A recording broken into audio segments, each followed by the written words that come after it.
Emergency! Won't be seen tonight, so we can bring you a very special episode of The Gen X Files. Welcome to The Gen X Files. I'm Jim. I'm Adam. And today's show is all about The Burbs. Ho-ho. Oh, man, I love this movie. The Corey Feldman vehicle, The Burbs. I think it's the Rick Ducommun vehicle. Yeah. Thank you. Rick Ducommun. I'm Rick Ducommun. He made sure he talked through every scene so that he had as much screen time as possible. I don't feel like Tom Hanks was acting. Being annoyed by Rick Ducommun the whole time. Because Rick Ducommun is quite possibly one of the most annoying human beings. It's really funny, and we'll talk about it more later. But Rest in power. There's a reason that Rick Ducommun didn't have a lot of lines in most of the things he was in. Yeah, because Rick Ducommun's really annoying. And Rick Ducommun just talks because Rick Ducommun likes to hear the sound of Rick Ducommun's voice. Now, that being said, he is perfect in this movie. Well, yes. Because he embodies that character like no other. Well, yes. He is the consummate, annoying, horrible neighbor that comes in and eats all your food and is just... I hate people. I don't hate anybody, Adam.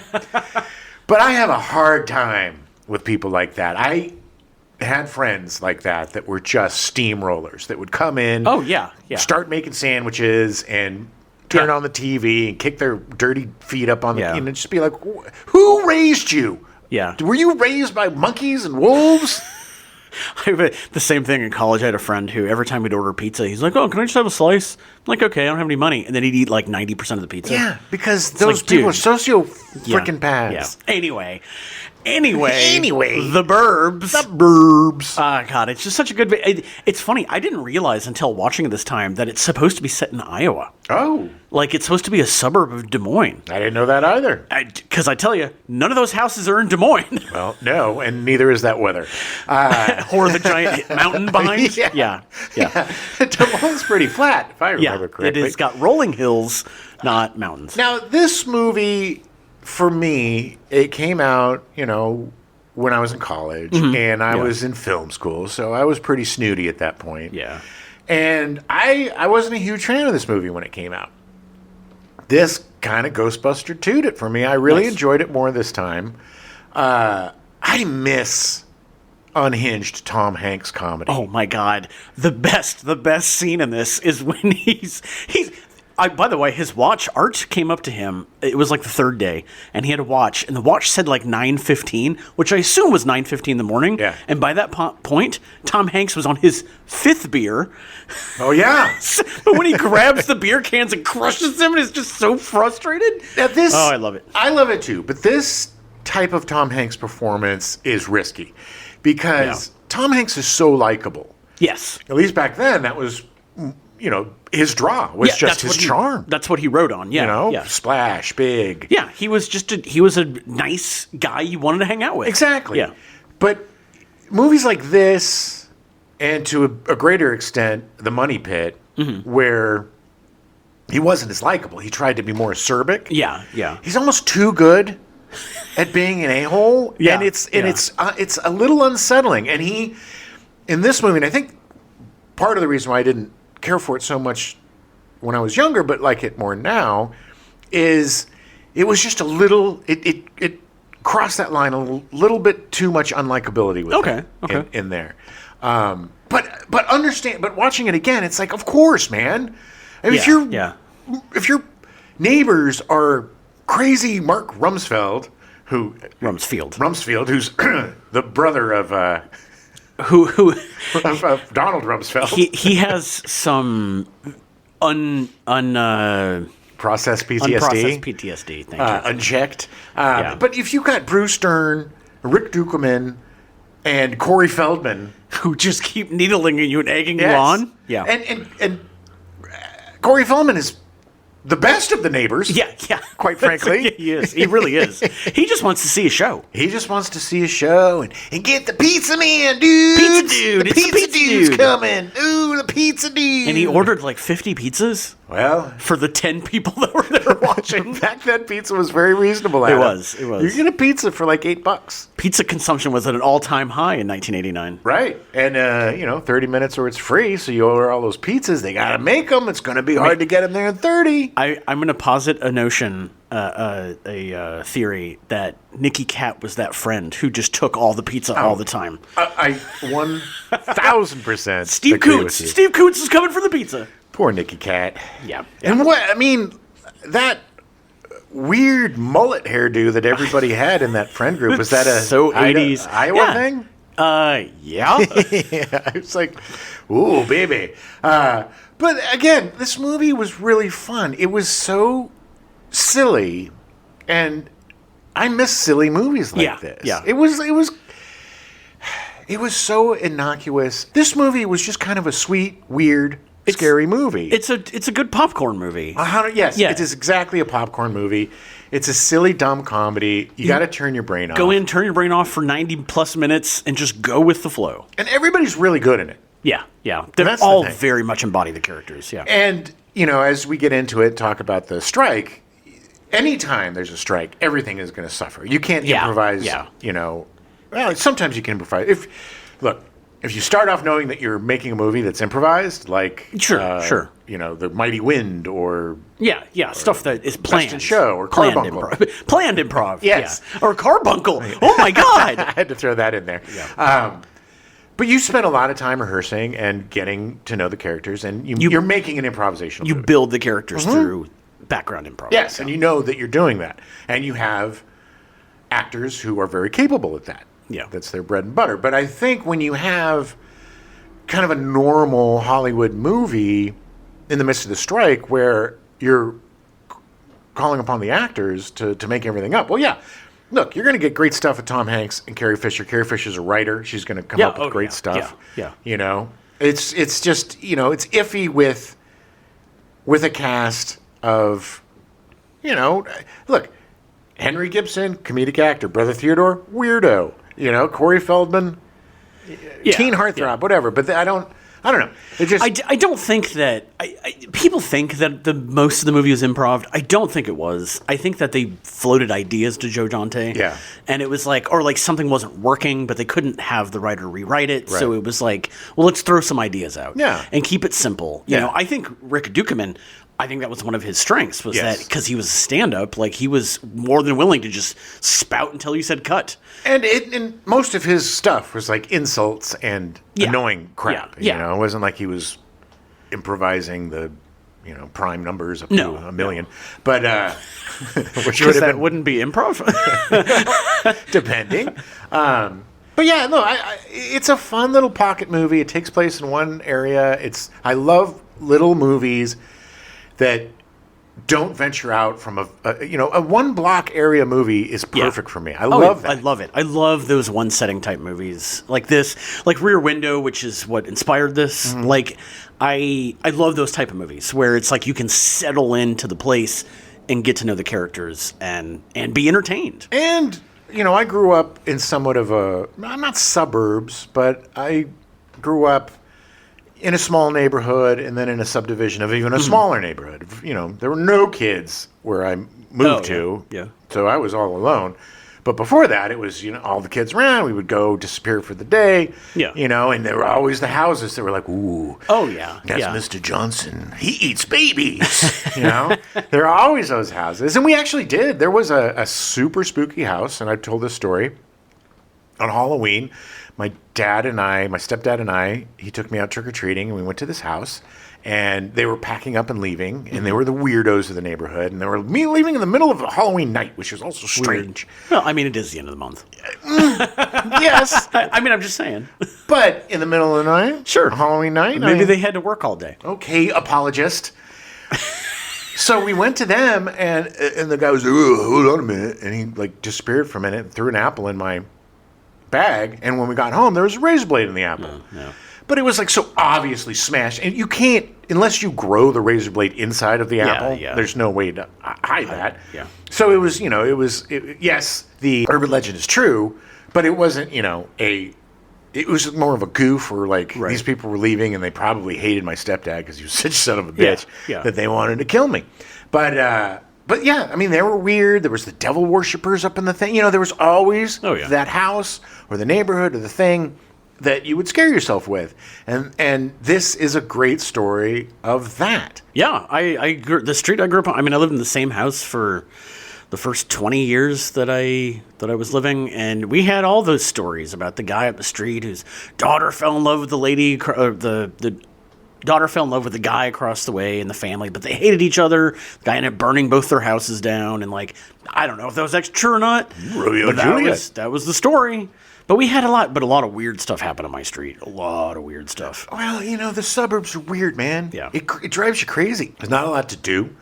You Yeah, know? yeah. I mean, it's not. I mean, especially in the 70s and 80s, we didn't have the internet. We weren't watching TV all day. We were out running around making shit up. And everybody was in everybody's business in the neighborhood. Oh, look at the Johnsons. Why didn't he mow his lawn this week? Ooh, something must be wrong. Oh, what will the neighbors think? That was like a big mantra back then. What will the neighbors think? How you can't go out dressed like that? What will the neighbors think? It was and this is basically one big movie about not what will the neighbors think, but what are the neighbors doing? Oh, and they are doing it. It's true. Yeah, it is. Yeah. I mean, the sad part in my neighborhood is that it actually was true because, like, our neighbor had a meth lab in his garage. Ooh. The guy on the other side of us got arrested for molesting his kids. Ah. Like, it was a lot.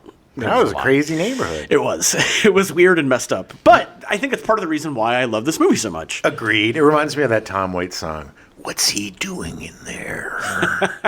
What is he doing in there? All right, let's get into it. I love this. All right. Take yourself back to 1989. Yeah. February 10th, U.S. President Bush meets Canadian Prime Minister Brian Mulroney in Ottawa, laying the groundwork for the Acid Rain Treaty of 1991. Okay, look here, eh? We are not going to be wearing acid wash jeans anymore, okay? President of America, we don't want them. So, treaty for acid wash jeans. Shake hands. I Shake hands. completely forgot that acid rain was a thing. Well, it's because it's quaint now. I know. It's just one of those I saw it and I was like, oh my God, that's right. We were all so scared of acid rain. Yes, we actually were worried about the environment at one time. Oh, acid rain.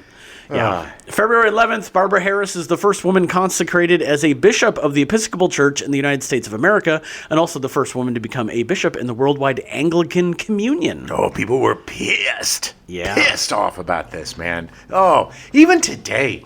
Today when they're making bishops and stuff, women, it's like these people lose, well, let's be honest, these men lose their minds.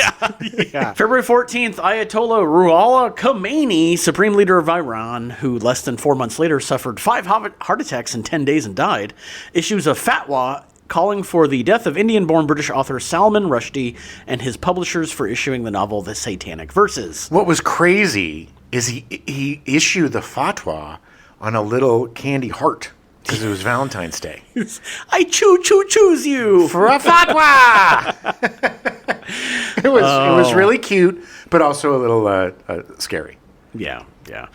That thing has been going on. I mean, It's that still poor going son on. of a bitch I got mean, stabbed in the eye. Yeah, he recently. lost an eye. He lost an eye. Last year, yeah. Stabbed in the face. Yeah. All And for because- a completely different book. He was just hanging out, and These sons people of- are crazy. These sons of bitches have no sense of humor, man. Okay, you gotta laugh at yourself. Don't start stabbing. Yeah. Good Lord. Yeah. Salman Rushdie's a great writer, very funny. He is. Well, now you're going to get a fatwa issued against you. Look, man, there's been a fatwa against me for decades. You know it. February 17th, The Burbs is released in theaters. Ooh, just 3 days after the fatwa. Yeah. Nice. The Burbs comes from the mind of screenwriter Dana Olson. Olson got a start on Laverne and Shirley, writing 2 episodes in 1981. Schlemazel, schlemazel.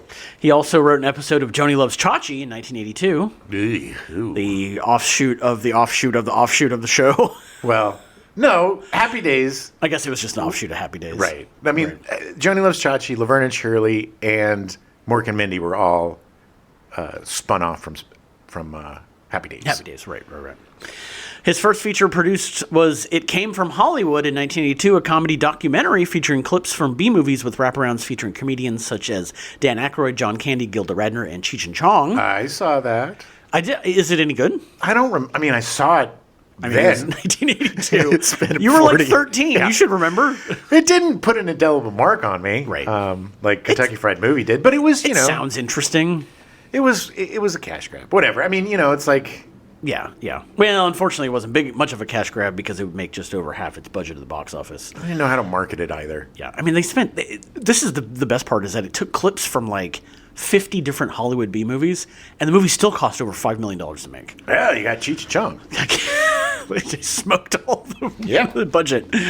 Just 2 weeks later, Olsen had another movie released, Wacko, starring Joe Don Baker and George Kennedy, a comedy about a cop who becomes obsessed with a Halloween killer to the point where he dresses up as the killer to continue his killing spree. I'm Joe Don Baker.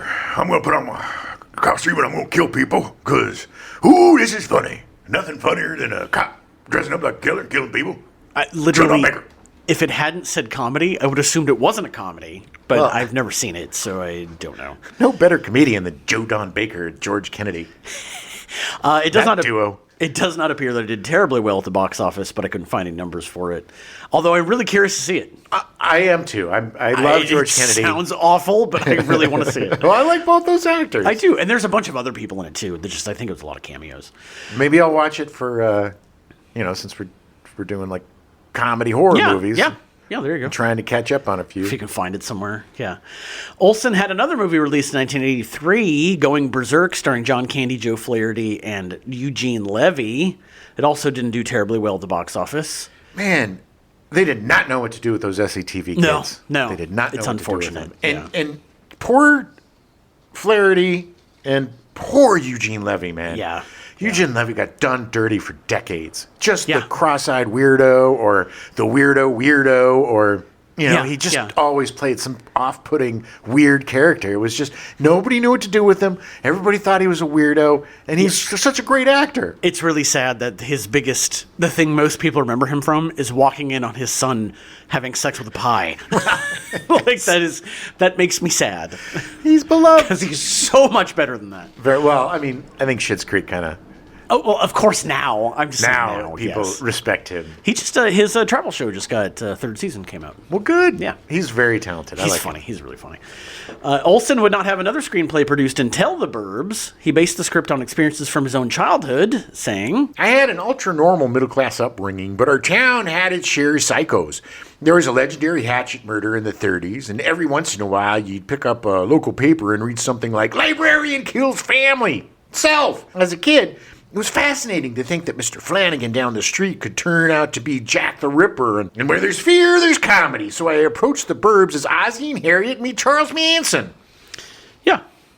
Okay. That pretty much sums up the movie. Yeah, I mean, that sounds more interesting to me, actually. If there was like a cult, like a young, I don't know. I mean, that's kind of what they were going for. I think, well, and we'll get into it later, but I think that the writer's strike kind of kiboshed any kind of more development of the script. The one issue I do have with this movie is I think that the Quoties villains are way underdeveloped Yeah. and way underused. And when you have Courtney Gaines, brother Effin Theodore, and Henry Gibson as your, I know. you need to give them a little more meat. It's funny because having not seen this in a long time, I felt like they showed them more Yeah. and featured them more than they actually did. I mean, I understand they need to be enigmatic. Yeah. And mysterious. The hidden monsters, yeah. But even when they showed up, Courtney Gaines is a great actor, and he's so good. very fun. So good. And they just made him look like a stage 2 werewolf with bad teeth, and then didn't really give him anything. It didn't make any sense that he was dying, like he was Had the plague? or something. Yeah. But then the other two were just normal. Yeah. It was like, well, we get all the food, and he just has to go hungry. Whatever. But Yeah. yeah, that's the one thing that kind of bummed me out, because it's because the three of them are so great. Yeah, they're all really good. Henry Gibson is such an amazingly understated actor for such a little guy. He's so good. He's got so much power. He to says him. just the right thing, and it's like you're going to murder me. Yeah. now. Like, oh my god. Let me tell you what I'm going to do. The script made the rounds in Hollywood and attracted the attention of Larry Bresner. Bresner had produced 2 hits in 1987, Throw Mama from the Train and Good Morning Vietnam. Listen to our Throw Mama from the Train episode and Good Morning Vietnam. Yeah, We didn't do that show. I know, but I just But wanted yes, to you say. just wanted to, yeah. Bresner then brought it to Imagine Films, where co-founder and spiky hair enthusiast Brian Grazer sparked to it. I like the concept of a regular guy taking vacation in his own neighborhood. Plus, it was funny and well written. It suddenly dawned on me that Joe Dante would be fantastic as the director because it's a mixture of comedy, horror, and reality. That was a very good Brian Grazer. Exactly what he sounds like.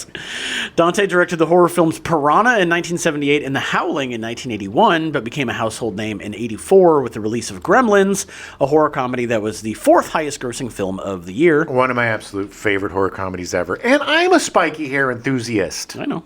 Not as much as Grazer. No, not as much as Grazer. And also listen to our Gremlins episode. Oh, yeah. We did that one. And Gremlins too. Yeah. He kept blending comedy with other genres in his next 2 films, Explorers in 1985 and Inner Space in 1987. Listen to our Explorers episode. Ugh, don't watch the movie. Listen to the episode. It's much more entertaining. Oh, and eventually we'll cover Inner Space, which is another, like The Burbs, is another one that I was on TV all the time and I loved it. Inner Space is brilliant. It is so funny. It is such a great version of that shrinky-dink story, and what an amazing cast. Yeah.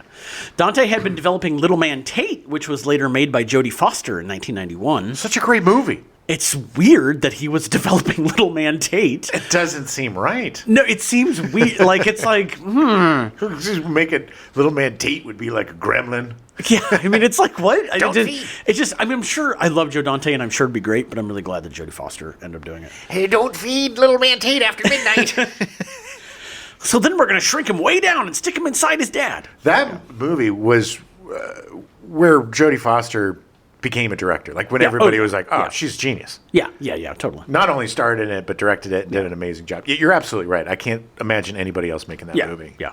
As well. When Dante was offered The Burbs, then called Bay Window, he dropped Little Man Tate. Oh, drop it like a hot potato. He recalled, I like the characters, but the script ended with the hero being killed and driven away in an ambulance by the guy that he's been persecuting through the movie, the guy who then turns out to really be guilty.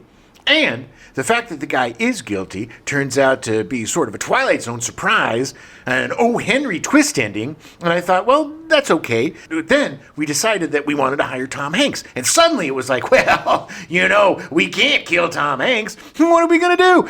We'll have to change it. yeah, you can't kill off Tom Hanks. Well, they should have, man. Somebody needs to. And it really was going to be it would be such a darker movie. So if much he better. ended up killed him. I would have loved I don't it. know if I'd say better. I don't think better, but look. I don't think it would have had the impact it does. So Tom Hanks was cast as Ray Peterson.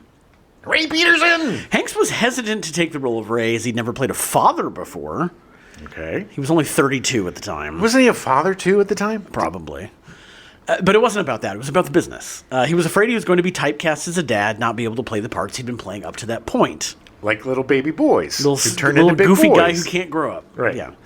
In fact, he requested they actually write out Ray's kid, but they couldn't due to the writer's strike. And we'll cover more on that later. He had zero chemistry with that young boy, too, by the way. That kid there was no reason for him to be in it at all. No, that poor kid, He just showed up once in a while. he was either shunned by his father or he was Johnny Exposition with yeah. Corey Feldman. He pushed the plot forward the one time when he came in when Carrie Fisher and Tom Hanks were arguing. Yeah.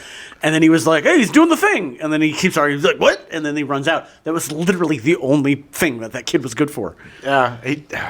He's good. He wasn't a good improviser, apparently. While filming The Burbs, Big came out and Tom Hanks virtually exploded. What? Not literally, virtually. Okay, thank you. He was on the cover of Time magazine and actually read it aloud to the cast and crew while he was on the set. Did a Okay. whole article on him. And He read it? yeah, he literally read it to them. They were all excited for him. So it wasn't a joke? It was him? No, Okay. he was on the cover of Time. That is a big deal. It was back then. Imagine. You can imagine that the cast and crew would be like, "Holy crap! Tom Hanks is going to make this movie make money." I bet you Rick Ducommun was really jealous. I'm sure he was. Yeah. Actually, Hey, you know who really was jealous? Who? Corey Feldman. Oh, yeah. Yeah. Hey, it's Rick Ducommun here. Hey, who cares about your Time magazine, Tom? Man with red shoe was a bomb. Yeah, Corey Feldman was actually really freaked out that he was going to have a big ego, and then of course it was Tom Hanks. So Corey Feldman was like, I kind of fell in love with him a little bit. Yeah, of course, because it's Tom effing Hanks. It's Yeah. not Corey Haim. Well, Tom Hanks is a Corey Haim? No. So before The Burbs was released, Hanks would actually be nominated for Best Actor for his part in Big, but would lose to Dustin Hoffman for Rain Man. Oh, 10 minutes to Wapner. 10 minutes to Wapner. I don't have my underpants. Gotta go to Sears. Get my underpants. Underpants. In the summer of 1989, Hanks would star in Turner and Hooch, a surprise summer hit, which we also covered. Good Lord. We have covered a lot. We've covered a lot of Tom Hanks. In 1990, Hanks would appear in 2 movies, Joe versus the Volcano, his first movie with Meg Ryan, but didn't do terribly well at the box office. That's where she called herself a flibberty gibbet. A Liberty Gibbet. I love that word so much. I love that movie. It's so weird, and I love it. That movie is misunderstood. It was horribly marketed. Yeah. They didn't know what to do with it. No, because it's a bizarre story about a man who is hired to throw himself in a volcano to appease these people so they can buy the volcano and mine the. No, yeah, they wanted to have favor with the natives, Right. who would then be able to allow them to mine. So he thinks he's dying, right? So he's going to jump into the thing. He was accidentally told he was dying, But it was a fun adventure movie. I loved it. I did loved too. It. It was weird from the very opening with the weird, like, the avant-garde kind of like corporate mentality Yeah. and all that stuff. It was so good. All the people It was just so good. sludging to work, and all the autonomous drones just going to their jobs. I And thought it Meg was- Ryan playing 3 parts. Yeah.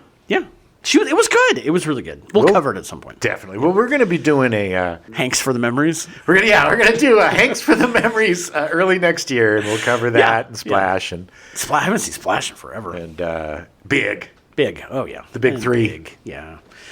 So he was also in one we're not ever going to cover, The Bonfire of the Vanities, the highly anticipated adaptation of the Tom Wolfe novel that would crash and burn real hard, not just at the box office, but with the critics. Oh my God, so deservedly so. That book was a juggernaut. All my roommates and I read it in college, loved the book. As soon as we heard, because in the book, the judge is like this completely racist a-hole. Mm-hmm. And then they cast Morgan Freeman as the judge. And it's like, you don't understand the book. Yeah. My God. And I was such a huge Bruce Willis fan at the time, too. And I was just like, oh my God, he's so horrible in it. Yeah. So bad. He could not charm his way through that movie. Everybody was awful in that movie. Well, Tom Hanks, you talk about playing an unlikable, horrible character. Yeah. He was really good at it, but it was so off-putting. Yeah. Nobody wanted to see. Nobody wants to see Tom Hanks playing an asshole. Right. You know? Yeah. They need to. I'm surprised they haven't tried to remake it, like to make a better movie. It's so passé now. You know, it's like it was of its time. It was a very 80s book. It was very. Hey, man. I don't know. I'd love to see a good adaptation of it, but I also really think it is. I mean, if you read it again, it's definitely of the time. Too much past its prime. Yeah. There's just certain things that don't work anymore. Yeah. With 3 movies underperforming at the box office, offers were drying up for Hanks, so he stepped away for a little while to gather his bearings. He would test the waters by appearing in a bit part in Radio Flyer and part of the ensemble in A League of Their Own, which did very, very well at the box office. Yeah, League of Their Own, not Radio Flyer. No, Radio Flyer was fine, but it did not do the kind of box office that League of Their Own did. Radio Flyer was awful, absolutely awful, and it's one of those awful movies that so breaks my heart because I had friends that were working at the Donner. I had friends that were working for Richard Donner and his wife at the time, and this was their passion project. Like he wanted to make this movie as against alcoholism and abuse, and it was going to be this beautiful allegory of these 2 brothers surviving abuse. But it was so horribly and ham-fistedly done. I mean, it was just. It was so heartbreaking. I went to like an advanced screening of this because of my friends on the Warner lot. And even in that screening, which was all family and friends and everything, people, it was like, when you see a horrible play and you're like, oh, congratulations. It's nice to see you on stage. I can feel the schmaltz creeping up my ankles. It was so schmaltzy. I mean, that's the problem. It was just dripping with the saccharine, bad. It was just in your face. My favorite was they never really. I think Bill Paxton played the father, and they never show him, but they show the beer. Oh yeah. The bad juice, and then he would drink the bad juice, and then poor little dinosaur boy got the crap beat out of him, and then he flew away on a Radio Flyer. Yay! Ugh. So A League of Their Own would start a run of box office smashes for Hanks that would last over 10 years. League of Their Own. conversely, such a great Such a great movie, and it really did. Literally every movie he was in for at least 10 years made a ton of money. Well, he started making good choices, Yeah. or he got really good agents. Well, he made better choices, and he started doing serious acting. Like that was Yeah. the big thing. Well, everything changed with Philadelphia. Yeah. Everything. In 1993, he reunited with Meg Ryan in Sleepless in Seattle, which did very well, and he won his first Oscar for Philadelphia, Yeah. showing that he wasn't just a comedian, that he had some acting chops. I liked when he got up in the middle of the court and was like, ah, and started doing his Tom Hanks, blah, blah, blah. Just crushing beer cans. Yeah, crushing. You're all jerks. I have AIDS. You're jerks. You're jerks. Give me my job back. The following year, he won the Best Actor Oscar again for Forrest Gump. Winning 2 consecutive acting Oscars has only been done twice before. Louise Rayner for The Great Ziegfeld in 1936 and The Good Earth in 1937. Naturally. 2 movies I've never seen. Good Earth is great. Yeah. You've read the I book, assume right? it's yeah. I was gonna say I assume it's based on the book. Yes. Yeah.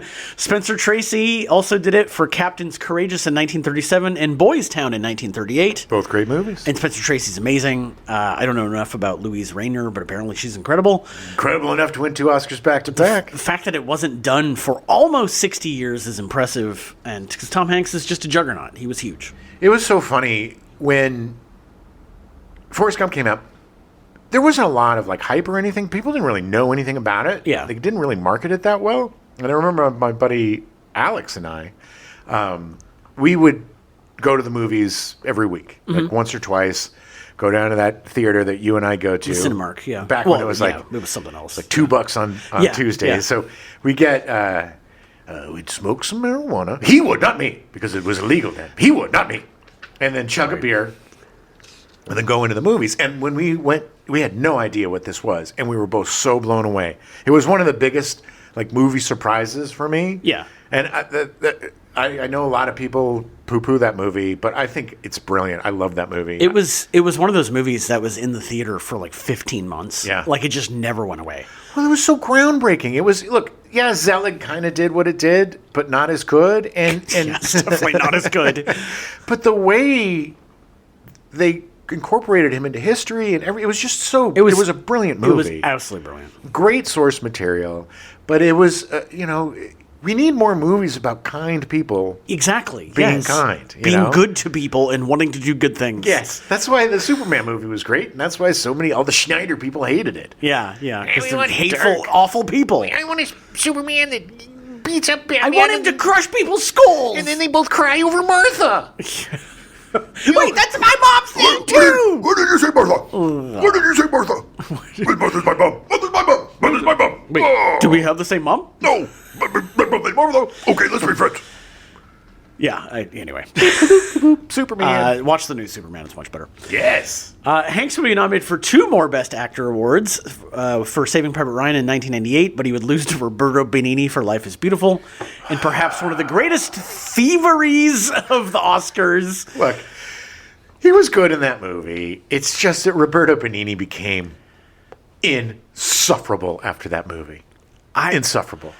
I was never a big fan of Life is Beautiful. I thought it was schmaltzy. Yes. I thought it was ham-fisted. I and do I thought too. that it did not deserve the accolades it got. Roberto Benigni had grace with me because of Down by Law, the Jim Jarmusch movie, which he was absolutely brilliant in. Sure. Watch that movie. He and I always mess up his name, Dan or Rob Laurie from Lounge Lizards, and then Tom Waits. That trio is Yeah. brilliant. Zach.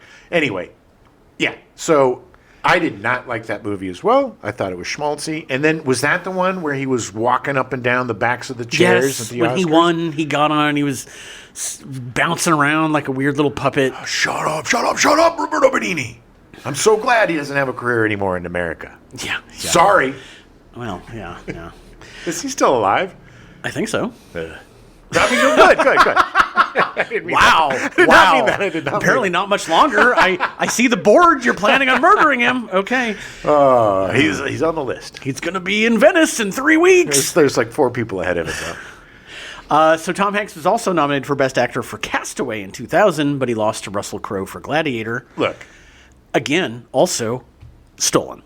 definitely stolen. Look, Russell Crowe was great in Gladiator. Gladiator, the original Gladiator, is a great movie. I love that movie. It's fine. But Tom Hanks did so much effing work. Look, I don't like the Oscars. I think awards for art is arbitrary because it's all subjective. But subjectively, that MFer, lost weight, and pretty much acted against a volleyball for 90% of the effing movie. Yep. He definitely deserved the Oscar for that. He should have won that Oscar. To me personally, I think it's his best performance he's ever done. I'd have to see it again. But I think love that movie so much. I need to see that movie again. I liked it. I didn't love it, but I need to see it again. Anyway. It's really good. It really connected with me. All right. So, well, we'll cover it. Yeah. We'll do later Hanks. We'll do awards Hanks or like serious Hanks. Yeah. So he would also be nominated for Best Supporting Actor in 2019 for A Beautiful Day in the Neighborhood, about where he played Mr. Rogers. I still haven't seen that. Have you seen that? No, still have not seen it yet. I almost watched it on a plane and then watched something else. Should have seen it. But he would unfortunately lose to Brad Pitt for Once Upon a Time in Hollywood, which is not unfortunate. There. Brad Pitt was amazing in that movie. Absolutely amazing. Deserved it 100%. Yes. Yeah. He was just doing Fred Rogers, which is the easiest thing in the world. It's supposed to be a great movie, and I know he's supposed to be good, but I don't think it would be better than Brad Pitt in Once Upon a Time in Hollywood. No. He's so good in that movie. Talk about best performances. He was so good in that movie. Really, really looking forward to that sequel or that spin-off movie. The David Fincher show. Yeah. They're doing it. Is it a show? It's a show. Yeah. Brad Pitt's doing a series? Yes, a Netflix series. Really? Yeah. I don't know how long it's going to be, but yeah, I think it's going to be at least 4 or 6 episodes. I did not know that it was a series. I thought it was a movie. Yeah, I'm pretty sure it's a series. Okay. Now you have me questioning myself. Well, that's what I do. But I'm pretty sure it's a series. Okay. It's like based around Cliff Booth. Yeah, well, that's even better. I mean, look, that gives us more time. And it's freaking David Fincher. I mean, like Brad Pitt. Yes. Who are a great team. But who better to take over a Quentin Tarantino character than David Fincher? Oh, amazing. But also, Brad Pitt has done his best work with either Tarantino or David Fincher. Seven is incredible. Fight Club? Yeah, it's fine. Fight Club is brilliant. Did you know that Fight Club had a sequel? What? Not the movie, but the book. Chuck Palahniuk wrote a comic book based on essentially Fight Club 2. Oh. I'm about halfway through it. It is not good. Really? I'm just like, it's so unnecessary. No. So unnecessary. I need to finish it and then you need to read it. But that's so unnecessary. It really does seem unnecessary. We pretty much nailed the ending on that. I mean, it's essentially retreading. It's like 10 years later, and it's anyway. I'll have you read it at some point. So Tom Hanks will next be seen in the upcoming Toy Story 5, slated to be released in 2026. Okay. I didn't even know they were doing another Toy Story, but they are. The only reason why I know that is Conan O'Brien is going to be in it. Oh, nice. Okay. So that gives me some hope. I liked the last one. It was fine. All the Toy Story movies have been fine. Sure. And the last one was fun. I liked Forky. Yeah. It was really cute. But so I'm curious. They just keep making them. Why not? They make a lot of money. It's true. That is true. There's been some weird Tom Hanks performances lately. Yeah. There was that weird movie with he and Julia Roberts, I think, where he's like going back to college and he's like on a scooter. The story where Tom Hanks, he literally he was up in Malibu. He lives in Malibu. He was getting gas, and a woman came up and was like, I saw that movie you were in, and I hated it. And he literally gave her money. He was like, here's your money back. Because he was like, I'm sorry. I'm really sorry. I love him so much. She was right. Yes, because he was like, it didn't turn out the way I thought it was going to. Good. Yeah. It was just so odd. I don't remember the name of it, but yeah, it was weird. Also, him playing Colonel Tom or whatever in Elvis. That was so awful. Which again was directed by Baz Luhrmann that I totally forgot. It was directed by Baz Luhrmann. And then Captain Phillips was pretty good. Yeah. That was good. And he was good. Great. He did a great performance. That ending shot of him is one of the greatest pieces of acting I've ever seen. Yeah. And the kid that was playing the pirate, man. Oh, he's so good. Didn't he get nominated? I think so. Yeah. He was so good. Last I heard, he was in Minnesota. All right, so Bruce Dern was cast as Mark Rumsfeld. Ooh. Good old Bruce Dern, who, surprisingly, I've not seen a lot of his stuff. I was really shocked by how much of his stuff I've not seen. Oh, man. I know him from things, but, there's so many of his movies that I'm just like, how have I not seen him more? He is amazing. And his later work, like in what was that Mormon show Oh, with Bill Paxton? yeah. Wives, sister wives, or something wives, sister wives, the First Wives Club. sure, whatever that show is called, which was Yeah. great. He was so good in that as as Paxton's As father, as the patriarch. patriarch. Yeah, And then in Nebraska, I never saw that either.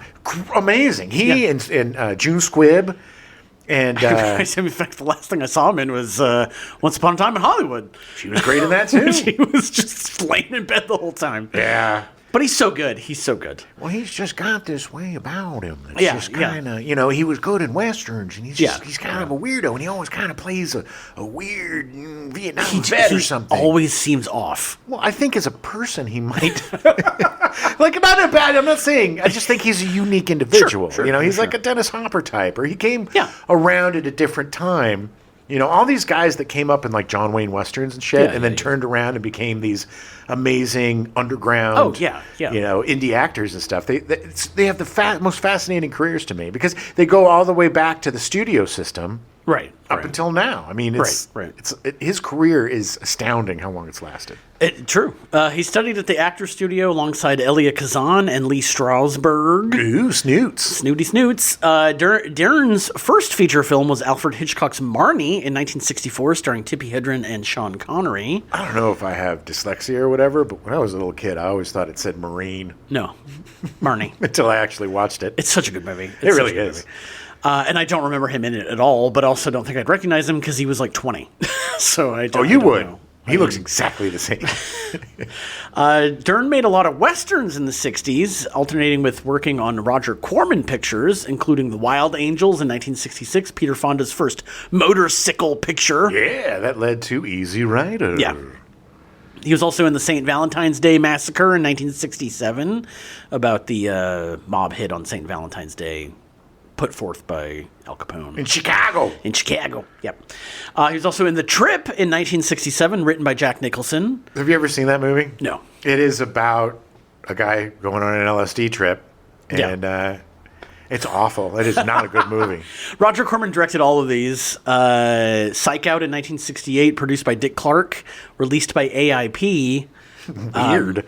I don't really understand. And then Bloody Mama in 1970, starring Shelley Winters. Oh, I saw that one. Oh, Bloody Mama. I'm skinny in the water. In 1972, Dern got his first lead role in Silent Running, the Echo-themed sci-fi film, which I still have never seen. No, but we talk about it constantly. We do, all the time, and I've never seen it. I need to see it. Dern would play one of the leads in Hitchcock's final film, Family Plot, in 1976. Ugh. Yeah, not a very That good and movie. Frenzy.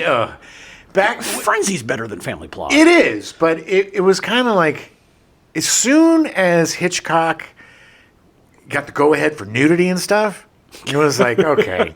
It's just when he had restrictions, Right, he was right. so good at, He had to- circling around them. Right. But when he didn't have any restrictions, let's show Bush.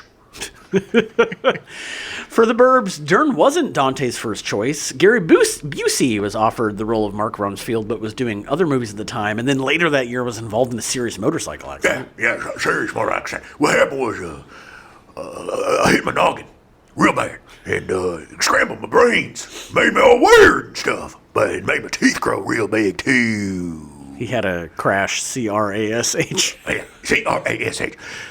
Come at some help. There's an R in there. Really? I can't spell. Yeah. That's it on my head. Did I mention I was in a motorcycle crash? Come on, Bird. Better talk with these big old teeth in my mouth. God, I barely tried to do his voice, and it made me cough. I'll tell you, it ain't easy. It ain't anything to do. Gary Busey would have been amazing in this movie. He would have been. And this is like 80s Busey. 80s Busey, yeah. Which, he also didn't always just play absolutely insane people. No, like in Predator no. 2, he was pretty norm. Yeah. Until Until they got it to the end. Yeah. He his- would have been fun. And his Mr. Jericho, what was his name in Yes, in not Beverly Hills Cop. Lethal Weapon? Yeah. Mr. Jeremiah. Oh, Jeremiah, I think it was. We're gonna fight. Joshua, Mr. Joshua. Mr. Joshua. Mr. Joshua. That's right. Well, we'll beat you up, Mel Gibson. Right on the lawn in the rain. On Christmas Eve. Oh, Biggie Ray will get you with my teeth. So Dern has had a very long career, working a lot more as he's gotten older. The dude's in an average of like 10 projects a year now. Well, because he's one of the last remaining excellent actors of that era. Yeah. And yeah, I mean, he's become Hollywood royalty. It's like the guy, Yeah. if you can get him in your, he's always great. He doesn't have to just play old man roles. No, he can no, play no, really no. interesting Yeah. old man roles. He's appeared in a bunch of movies by Quentin Tarantino. I always forget, not just Once Upon a Time in Hollywood, but he was in Django Unchained, and he was in Was he in? He was in Hateful Eight. He was in Yes, Hateful Eight. yes. He was the father of the guy that got the younger dude that got murdered, and he was the whole story. Right. Yeah. Right. Yeah. And I think he got poisoned in the movie, if I remember correctly. Anyway, You I poisoned me! haven't seen The Hateful Eight in a long time. Such a good movie. I actually started watching that movie when it first came out, and I'm still watching the opening of them driving the carriage through the snow. Well, didn't Netflix release like a 4-hour They did. version? I never saw it. I wanna don't know see if it. it's still available. It might still be on. I'm going to look today because I would like to see that version. It would be interesting. It was like essentially a 4-episode series. I really want to see the extended version of Once Upon a Time in Hollywood. yeah, I heard he might be doing that too. So. In 2014, Dern was nominated for a Best Actor Oscar for Nebraska, but lost to Matthew McConaughey for Dallas Buyers Club. Dern will next be seen in at least 3 upcoming projects, including Reminisce, the feature directing debut of Mach and Amick. Really? Which, yeah, I was like, oh, okay. Reminisce looks interesting. And I'm a big fan of Mach and Amick. I actually interviewed her once. She is so kind. Oh, nice. She's really nice. But yeah, I'm curious to see it. So Me too. I'm But- good to see that she's working. I look at haven't seen her in a while. look at Bruce Dern's resume from the last 10 years. He's been in like 100 movies. Yeah. Like, it's crazy. He can't die because Yeah. he's scheduled through 2029. So it's keeping him alive. Carrie Fisher was cast as Carol Peterson, Ray's wife. Oh, she's so good. She's so good. You know what's funny? I don't think I included this, but they put a wig on her through the whole movie.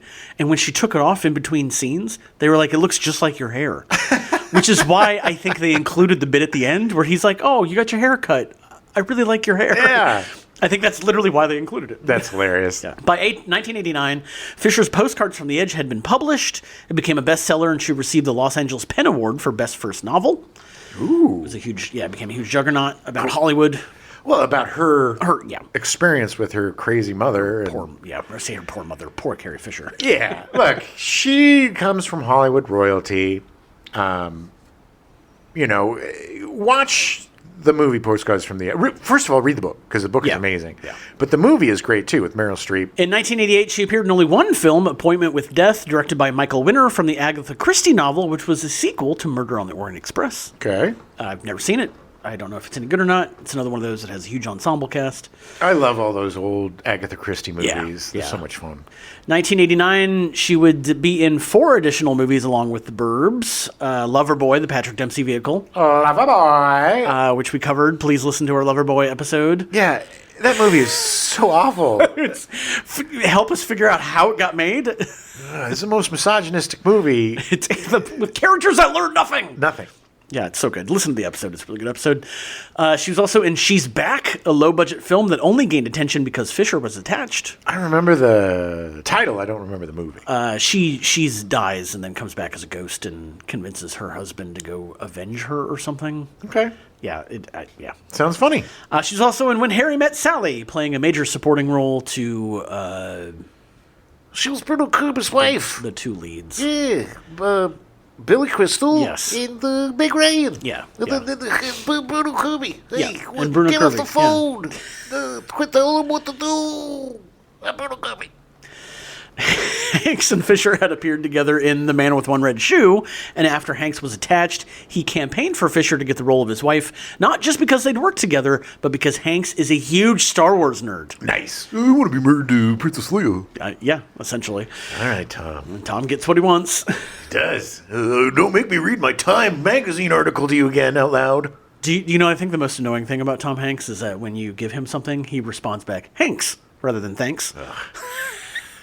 T. Hanks. Hanks! As the 90s waned, Fisher ended up doing a lot of cameos, with most of them related to Star Wars in some way. She passed away on December 27th, 2016, at the age of 60. We've covered her many times, so listen to all those, like our Star Wars episodes or the Loverboy episode to learn more about her very sad, tragic passing. I blame Star Wars. I blame partially Star Wars, because that poor woman in her 50s, after everything she's been through, was forced to get into shape and lose weight. Yeah. Because so dumb. God forbid we have a chunky Princess Leia. Chunky, quote Exactly. unquote chunky. Hollywood chunky, which is normal for everybody. So I think It was from the very beginning with the metal bikini and all that. She was always told she had to lose more weight. Yeah. It was ridiculous. disgusting. Absolutely ridiculous. She was a beautiful, gorgeous woman. We gotta stop. We gotta stop. She was great. Loverboy, she was so gorgeous. She was so cute. Yes. And so likable. Yes. And Hollywood did her dirty. Definitely. Rick Ducommun was cast as Art Weingartner. I'm Art Weingartner. I'm the most annoying man on the planet. Rick Ducommun. God. So one of Ducommun's first TV appearances was on Star Search in the first season in 1983, competing in the comedy category. I actually remember him from that. Do you? I did watch Star Search as a kid, and I wanted to be on Star Search as a kid. Yeah. And I remember Brad Garrett. Yeah, he would come in second to Brad Garrett. Yeah. Which I find really funny because I've never seen Brad Garrett do stand-up. Maybe it's really good. It's fine. He just seems like a character actor. Yeah. Well, he was pretty good at stand-up, but, I mean, even back then, I was like, good Lord, Rick Ducommun is super annoying. I was like, how did he come in second? Oh, well. The Burbs was one of Ducommun's biggest parts, as most of his career was playing small supporting roles, such as a prison guard in Spaceballs, the city worker that cuts the power in Die Hard, a monster in Little Monsters starring Howie Mandel and Fred Savage. I remember him from that. I don't remember that movie at all. That movie, again, F. Howie Mandel, dude. F him. He is so awful. He was so awful in that movie. Yeah, he's not a good person. No, he's not a good actor or a good comedian. Howie Mandel made a career by acting like a baby and sticking a rubber glove on his freaking head and blowing it up with his nose. That's why he got famous. Whoa, what absolute genius comedy. It was the 80s, man. And I'm gonna talk like a baby boy, and then I'm gonna have a baby Everybody had to have their shtick. Yeah, well, his shtick was awful. Yeah. Well, ask Andrew Dice Clay and Yakov Smirnoff. Oh, God, yeah.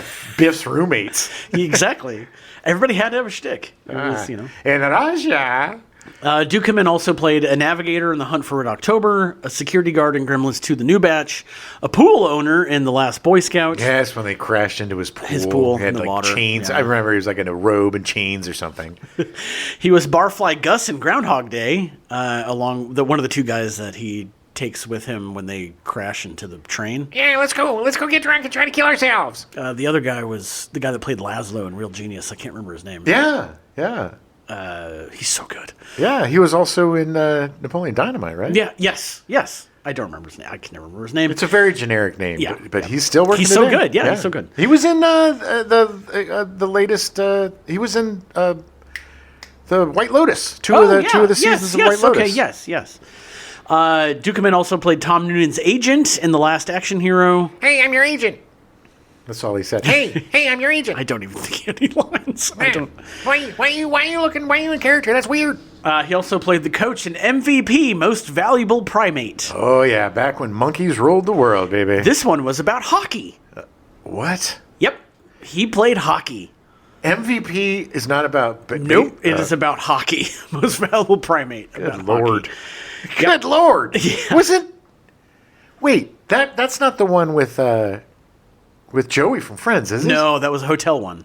That was Dunstan Checks In. No. Joey was in one where he played baseball with a monkey. Oh, no, you're right. We've had this argument before. Yes. I always think that it's the Dunstan Checks In one. No, it was he played baseball with a monkey. I think Dunstan Checks In had the other Friends guy in it. I don't know. We're going to have to do a monkey month. We're going to have to do a monkey year, brother. We can start with the 70s and the orangutan and Any which way he would lose. I mean, if we want to go all the way back, we can start with Bedtime for Bonzo. yeah. Oh, baby. No, we're not. Planet of the Apes and Well, yeah. In the mid-'80s, Ducommun topped out at 426 pounds, dropping more than 200 pounds before appearing in The Burbs. Oh, yeah. Good for him. Yeah, he was... I tried to find some photos. I feel bad because I was like, I want to see what he looks like at 426 pounds. And there was a movie he was in like, 84, where it's really obvious he was really big. But he doesn't really look that different. Well, look, some guys eat their feelings. Yeah. And, And they wear the weight well, so it's like, Hey, it's Rick Ducommun. And, fat comedians were in back then. Fatty Fall Down was a major... It was. If you could be a fat guy that falls down, you could make a living. It's true. The role of Art was originally written for Rick Moranis, who had expressed interest but was forced to pass due to committing to Honey, I Shrunk the Kids. Well, I liked Honey, I Shrunk the Kids, Yeah. but he would have been so good. SCTV alum Dave Thomas was asked after Moranis passed, but he was also busy with other projects. Hey, it's Bob and Doug McKenzie, eh? Yeah. Cooloo, coo, coo, coo, coo, coo, coo. It's like, well, Rick said no, so Let's Dave? get Dave. Both would have been great. I would have loved to see Rick Moranis' portrayal because he would have been so much more engaging as the annoying neighbor. We've seen him do variations of this. Yeah. But I think it would have been really fun to see him play a more down-to-earth. I would have liked to have seen it, but I think the problem would have been that I would have had... he would have been... Rick Moranis would have been too charming. Like, he wouldn't have been as hateful. Like, I hated... Hateable. Hateable. Sorry, not hateful. Hateable. Because at the end of that movie, it's like you feel every moment that Tom Hanks is finally like, what are you doing? Everybody who's seen that movie was just praying to whatever God they believe in that Tom Hanks was going to punch him in the face. Yeah. He never did. No. And their prayers were not answered.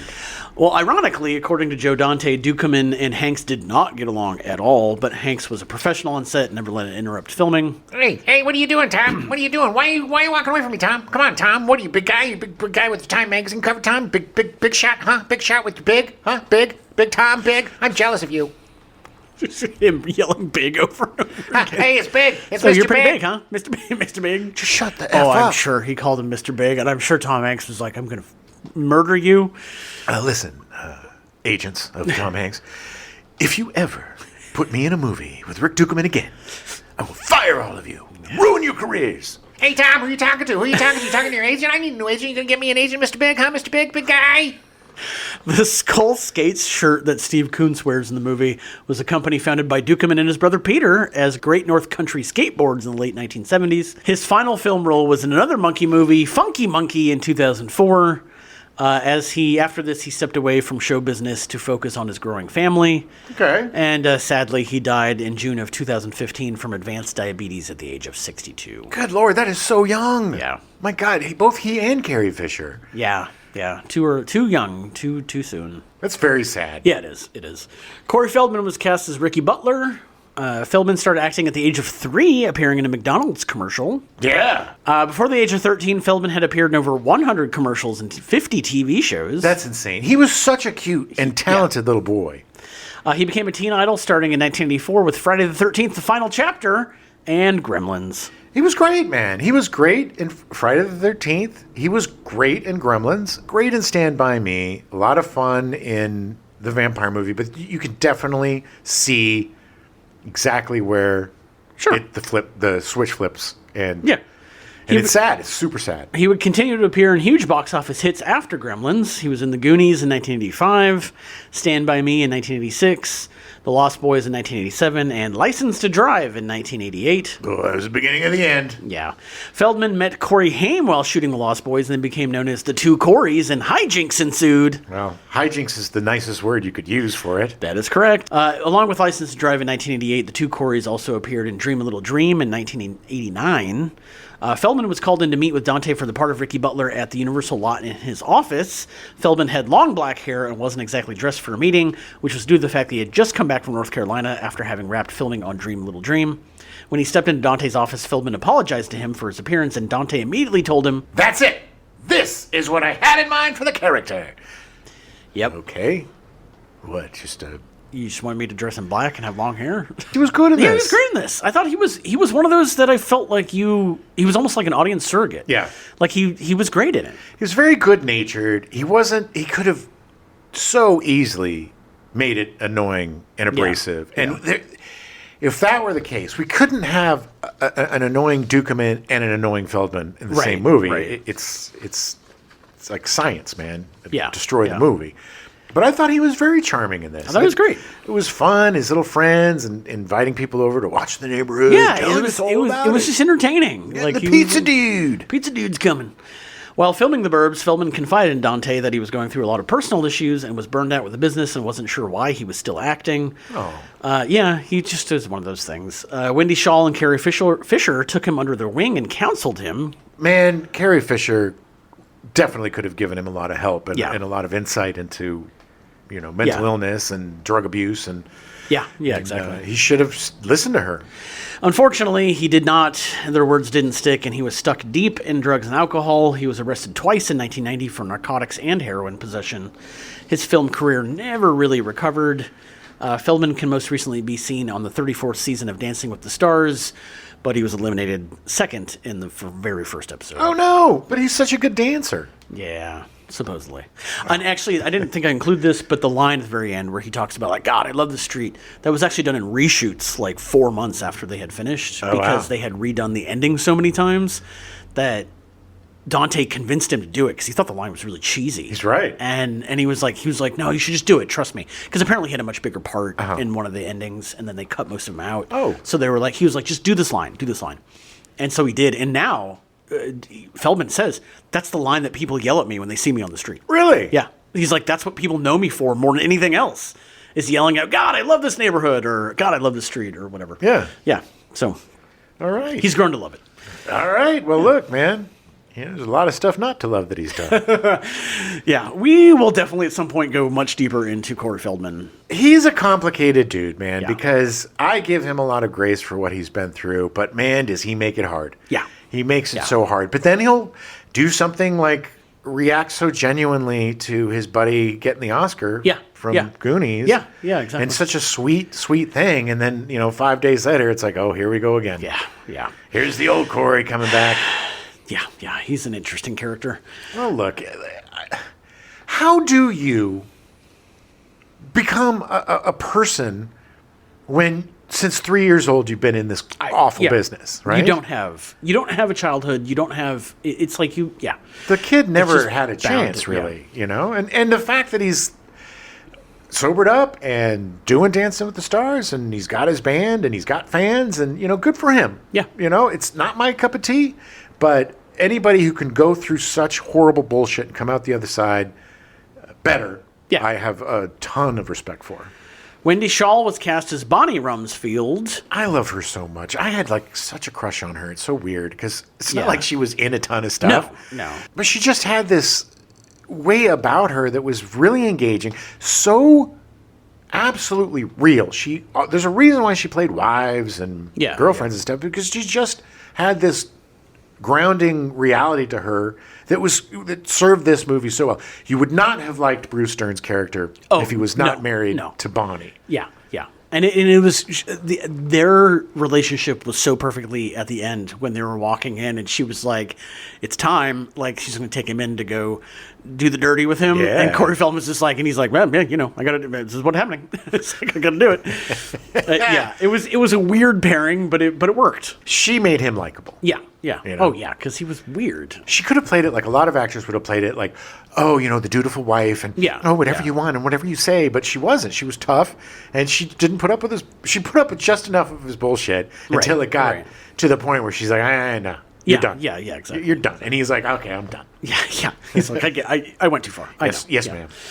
Shaw's father was actor Richard Shaw, a TV character actor who was married to Valerie Harper for 14 years. Ooh, Nepo Yeah. baby. It was his stepmom. Her stepmom was Valerie Harper from 64 to 78. Nice. Shaw originally wanted to get into set decoration in the business, but after taking an acting class taught by her father, she started making appearances on television. Really? Her father, who was a successful actor? Correct.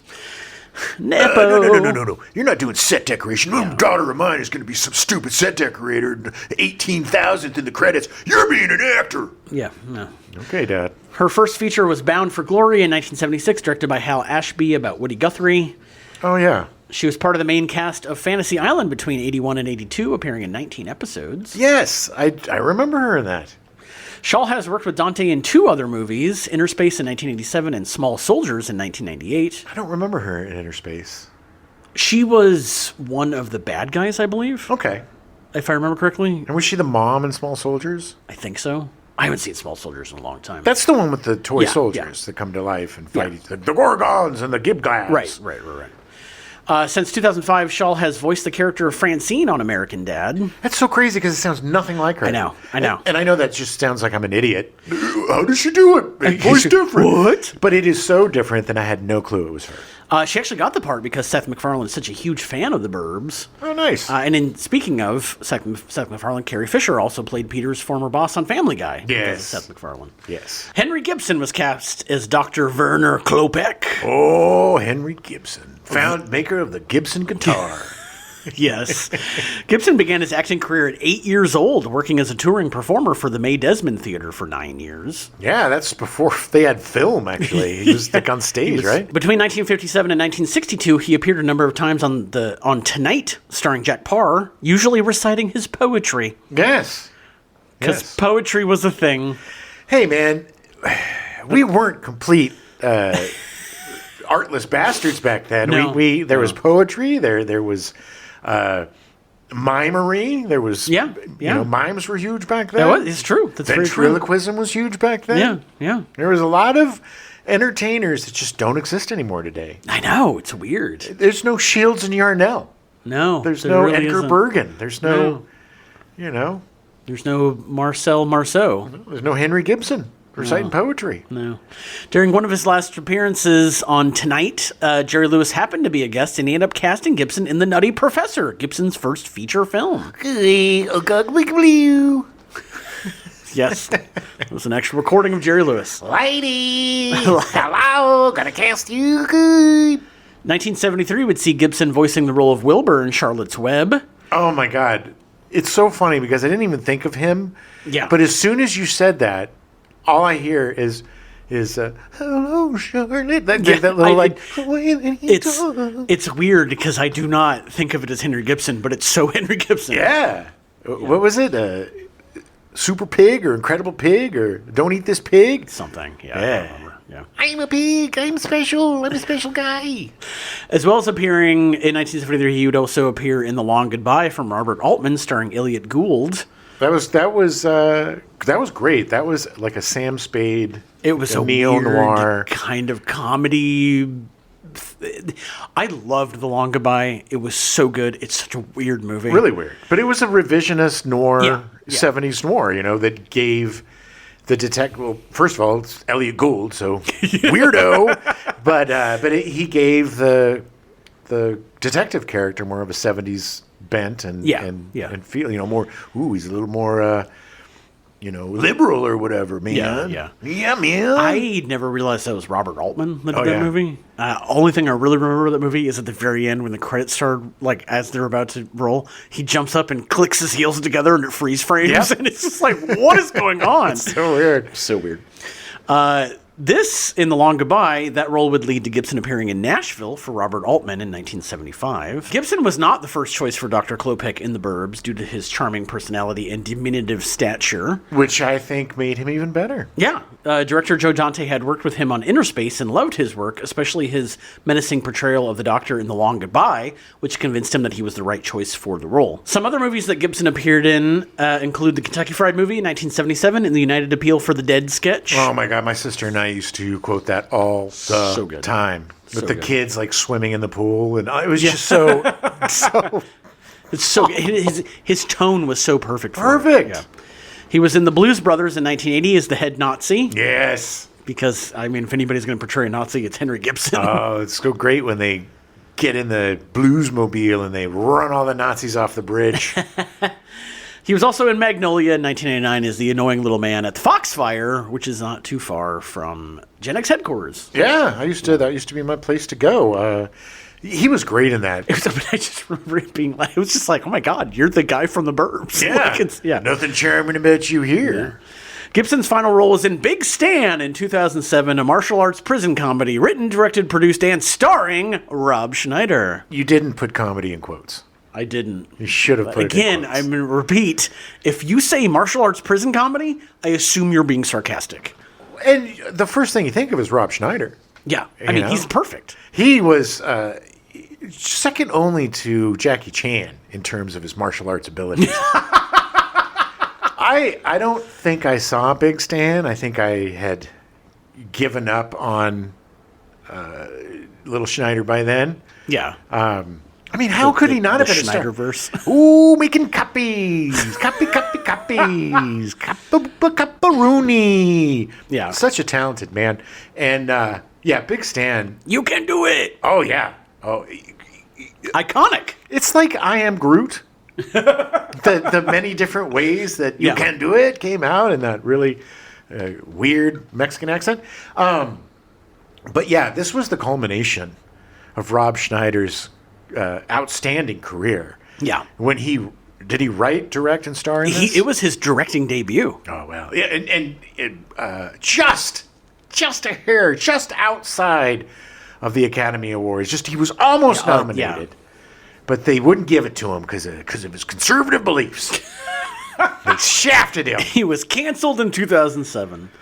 Oh God, he is awful. Gibson's wife of 41 years died in 2007, and Gibson died from cancer in 2009 at the age of 73. I heard she died of embarrassment of him being in the Big Stan. Big Stan. Yeah. She was like, "Ah." It's like I can't live anymore knowing that you were in that movie.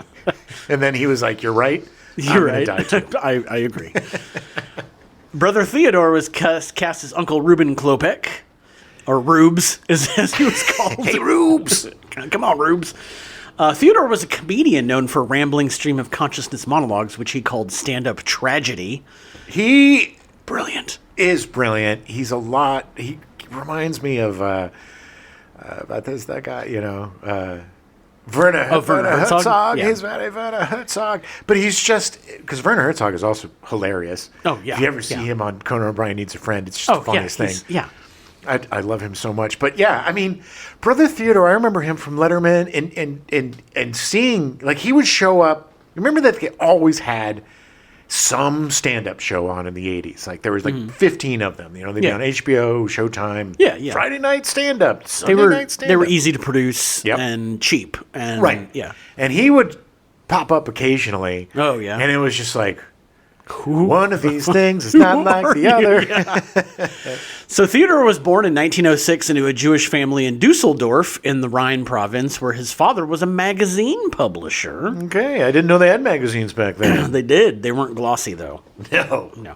He attended the University of Cologne. At age 32, under Nazi rule, he was imprisoned at the Dachau concentration camp until he signed over his family's fortune for 1 Reichsmark. It's not a very good deal. No, it's not. It's just weird to me to think that a guy in the Burbs was in a concentration camp at the age of 32. Yeah, that's insane. It just seems like they're too separated. I didn't know it was 30. I thought he was a boy. No, he was 32. Oh, good Lord. It's insane. And can you imagine that choice? It's like, Yeah. Give I mean, us- what do you do? You have to. yeah. I mean, you're seeing what's happening. I Did mean, he get, I mean, of course he got out, but did he get released or was he liberated? I don't know. I mean, was he released from the dollar sale? The or? dollar sale? No, his money was gone. Oh, jeez. Well, I was know all- that, but he didn't sell it to them for $1 to get out of Dachau, did he? Or did he? Yeah, I think he did. I think that was the whole deal. Is that Okay. he signed over all the fortune, and then I think he was released after that. But don't quote me on that. I don't know. All right. I went down a pretty deep rabbit hole with Brother Theodore, Yeah. but I didn't go so deep into it. Well, I'm just going to say, like, however it played out, the Nazis were the wrong ones. Yeah. I'm going to take a bold move. If you're telling somebody they're going to be in a concentration camp, or you're going to give us your money for $1, like your magazine industry, yeah, you're the bad guy. You're the bad guy. Yeah. Yeah. Just so you know. And they were anti-fascists back then. Just so you know. Yeah. So Brother Theodore, after being deported from Switzerland for chess hustling, That is the coolest thing I've ever heard, man. went to Austria, where Albert Einstein, a family friend, helped him immigrate to the United States. This is like Mad Libs. This is Mad Libs. The man has had he is the most fascinating person since the guy who made Steven Seagal poop himself. Yes. I read something. Read something. Yeah. The guy who was just fascinating. Fascinating life. But this is more fascinating. I'm agree. sorry. I agree. No, I Being agree. in a concentration camp, that is like the most Swedish thing too, to be kicked out for hustling chess. You know what this is? Brother Theodore's life was the tragedy version of Forrest Gump. It is. Oh man, It was literally the tragicomic version of Forrest Gump. I would love to see a movie about Brother Theodore. Yeah, The guy is. yeah.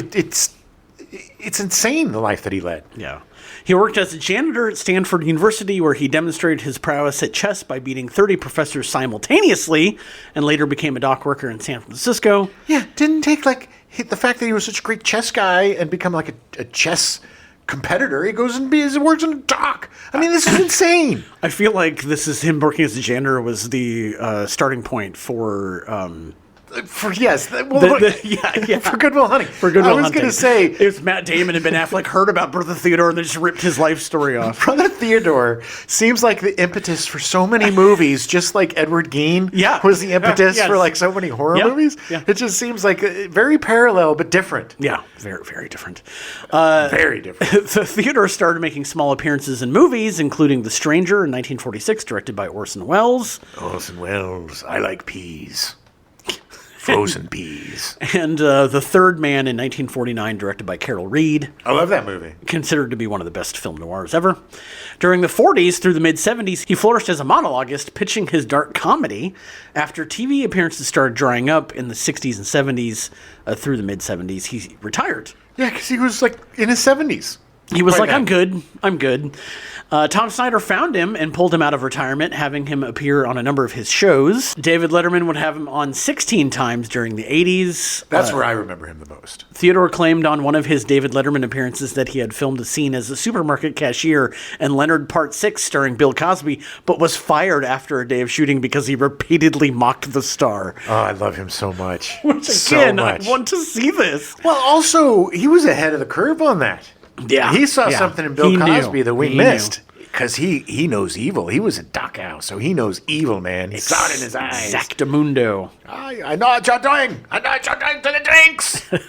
In 1988, just before he took the part in The Burbs, he appeared in The Invisible Kid starring Jay Underwood. Your favorite movie in the which world. I have a VHS copy that I still haven't watched yet. Well, we have to see it. I'm utterly convinced that there was nudity in that movie, and it was rated G. I'm convinced. You keep talking about it, but we have to cover it and watch it. I need to hook up the VHS player. We've got to call our buddy Jules and borrow one of her VHSs. I have one. It's been sitting underneath my TV for like years. I think I have one in the closet, too. I think you do too. Yeah. Yeah. Dante had discovered Brother Theodore while watching one of his one-man shows in New York. Sadly, not sadly, but I mean, he lived in 94. He died in New York City on April 5th, 2001. Just shy of seeing September 11th. Oh, bummer. He would have loved that. Yeah, it's always a tragedy when somebody dies, but god damn, he was so funny. That guy, without saying a word, just watching his eyes, watching his reactions during that movie, he is brilliant. His profile, the way he protrudes his jaw, Yes. is just funny. His presence, he's just one of those guys Yeah, that yeah. is just an enigma. And I would have loved to spend time with him. It would have been weird, and Yeah. I'm sure he was kind of off-putting, but it seems like the kind of guy that once you kind of got to know him, he would have been the most fascinating human Yeah. being to hang out with. I gotta be honest, he kind of reminded me a little bit of my grandmother. Oh, She was, in the best ways, like she was fascinating. Courtney Gaines was cast as Hans Klopek. Hans Klopek. Hans, little brother Hans. I love Courtney Gaines. He's so good. He made his feature film debut in Children of the Corn in 1984. Such an iconic first role. Like, he God. will always be Perfect. remembered for that. He's Malachi. He period. is Malachi. That's it.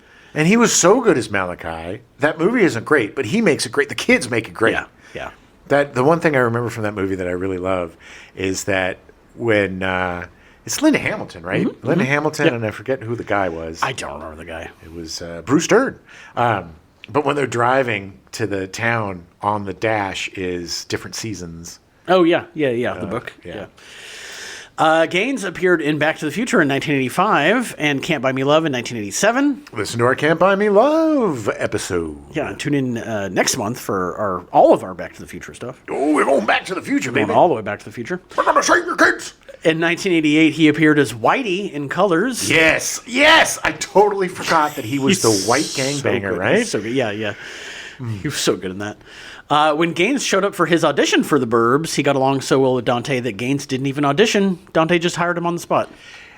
I've told this before. Back when I had my comedy group, The Choops, Courtney was friends with my buddy John, and he would be our musical guest occasionally. Oh, yeah. He would just come with his guitar, and he would play a couple of songs, because we did like Saturday Night Live thing. That dude was just so sweet. I mean, look, this is a black box 50-seat crap theater in North Tiny, Hollywood. in a strip mall. Yeah. And he's coming to do, and he was always on time. He was super professional and just the nicest dude. Yeah. And he did it a couple of times, and I will always love Courtney Gaines. It's one of the times it's like, definitely meet your heroes, because that guy was he surpassed what I thought he was going to be. I only met him once at Zombie Joe's, and he made a very good first impression. Yeah. He was a very nice guy. Just, didn't have any of the Hollywood bullshit. No. He was able to escape all of that crap. The drugs, the alcohol, the scandals, just a solid, hardworking character actor who should be cast a lot today. Yeah. Well, he has no less than 10 projects currently in the works. Yes. Literally 9 of them are in post-production. 1 is in pre-production, including a live concert with his band, Courtney Gaines Group. Nice. I really think that he really just wanted to be a musician, and he used the acting as a way to I can go do my music when I want to. Yeah. Well, he also... They did him pretty dirty, man, because they always made him like a freak. Yeah. And he always played a weird freak. I think the nerd nerd, but he was so good at it though. Yeah. But the guy's like handsome. He's not, a good it's not like he it's just I think he deserved a better career. His performance in Can't Buy Me Love is so real and good. Yeah. When he's like, really showed off his acting chops. What was the you put shit on my hair. You shit on my house. You shit on my house. You shit on my house. But that, I make fun of it, but it was just so But it was perfect. Yeah. He actually, So good. he made McDreamy or Steamy. Patrick Dempsey. He made him a better actor in the scenes he was in. Totally. Yeah, listen to our Can't Buy Me Love episode. We go very deep into the Courtney Gaines, Patrick Dempsey. Big fans of Courtney. Huge fans. Gail Gordon was cast as Walter Sesnick, who kind of gets the whole plot going. Yeah, he does. Gordon appeared in all 4 of Lucille Ball's TV shows. Oh, yes. He was the... Ooh. In the Burbs, when the group goes in to inspect Walter's house, you can see pictures of him with Lucille Ball from the different TV shows. He was there till the end, man. He was there, back in... He was there in the first Lucy show, the I Love Lucy show, and then all the way to the horrible... Back when Lucy was just like, hey, what's going on? I'm Lucy Ball. I'm doing a show. Yeah. I'm going to watch it just because I think he had his biggest part working with her was in the second show where he played her like boss or something. Yeah. I don't remember exactly. They were great together. He was. I forget that Lucille Ball had 4 TV shows. He was a genius, man. Yeah. And he was a consummate character actor, very funny. He wasn't the guy that popped his mouth. That was a different guy. Yeah. But he had that same kind of, oh, yes. He would always be like put out or, something would go nuts and he had to react. He was great at reacting to chaos.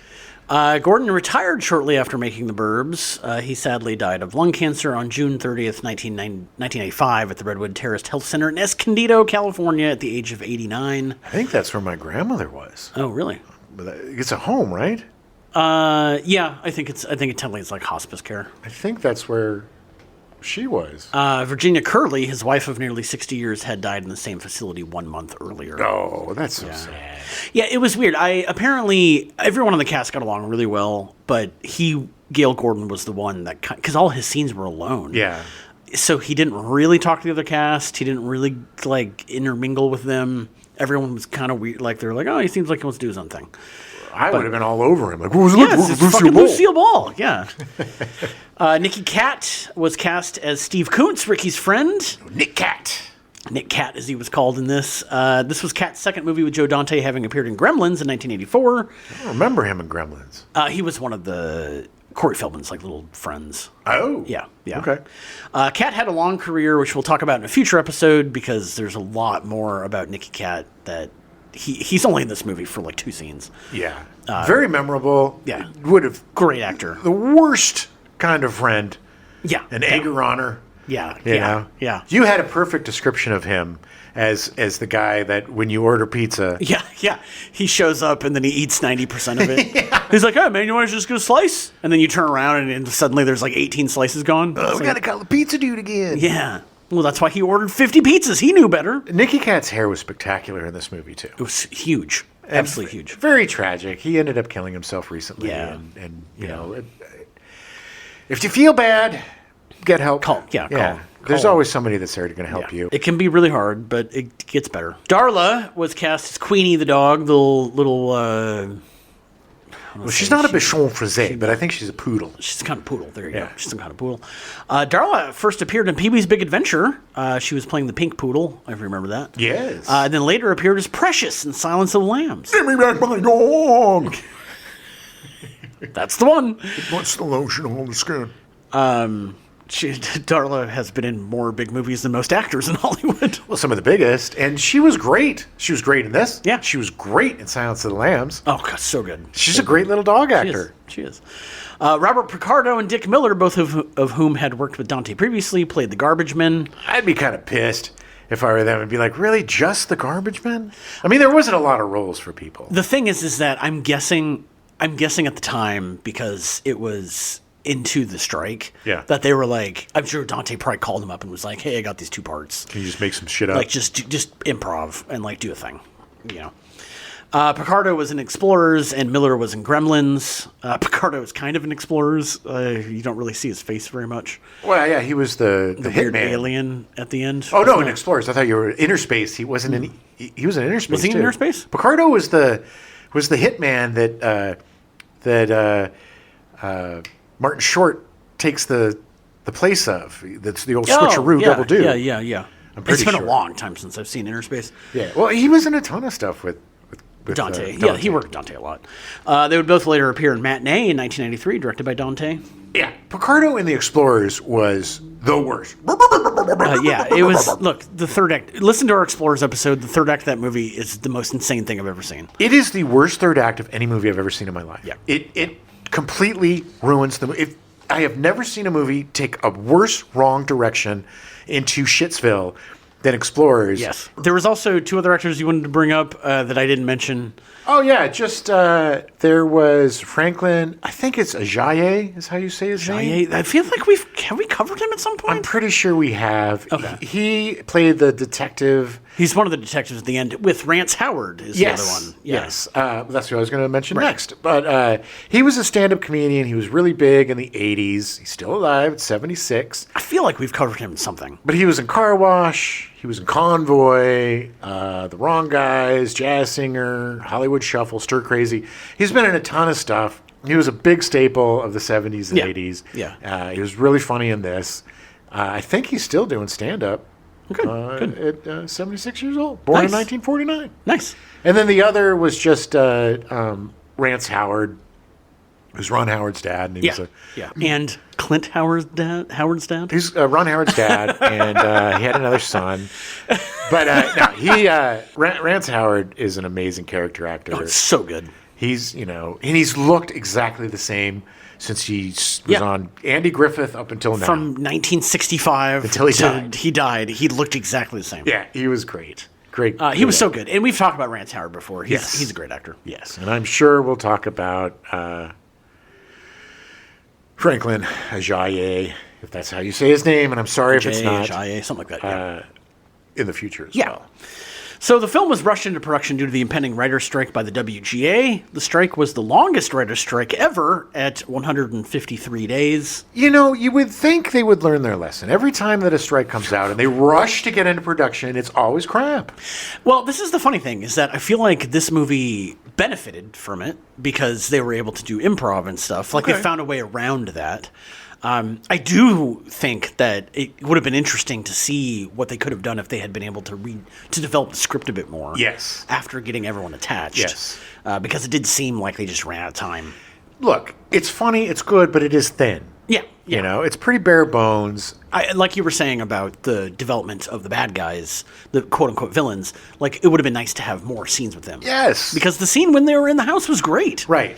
And It was great, but it was also, it was like too much and not enough, because it kind of bums me out that they ended up being bad at the end. Yeah. Because I think it's a lot more interesting that it's these people creating this in their mind. Right. And, Busybodies Yes. creating this thing that it's like, no, we're just weird. and then when Tom Hanks finally is like, we're idiots. We did this. We're the ones. You Yeah, know, that yeah, to me is the ending. I think because they didn't want to throw Tom Hanks in jail, yeah. that they made the They old had to, switcheroo yes, double yes. do. But I think, in my opinion, it that was a mistake. I think ultimately making them the bad guys, we all knew it was going to happen because it had to happen. Right. And it was just so obviously bad guys. You know what I mean? It's like the alternate ending that we watched. That the perfect part of that ending that they needed to include in this ending was when Courtney Gaines was like, "Oh, we tried it in L.A. and blah, blah, blah." Nobody cared. Nobody cared. Nobody cared. And then the explanation of Henry Gibson. The explanation that Henry Gibson gives as he's being taken Yeah, away is so much more interesting. It's very prescient. And Right. that, like, you know, you're all in your thing, doing your things in your neighborhoods, and It just made it really predictable and flat. Like, the ending is disappointing. We take this ride, and I would have much rather seen Tom Hanks go to jail. You know, like, all these guys kind of get the comeuppance that they deserve. Yeah. You know? Sorry, Tom. Yeah, I know. But unfortunately, it's Hollywood, and they couldn't do it. No, not to Tom Hanks. Due to the strike, the writer Dana Olson wasn't allowed to do any rewrites on the film. Dante got around this by hiring Olson as an actor who just kind of hung around on the set. It's hilarious. Olson didn't technically do any writing for the film, but Dante would bounce ideas off of him. Who was he? He was one of the cops. Oh, okay. Yeah, at the end. I mean, but I think that he was just on set all the time. Oh, of course. The strike led to Dante encouraging the actors to ad-lib and improvise while on set. One example was the moment when Rumsfeld rips the Klopex wallpaper, an idea from Bruce Dern. Very funny.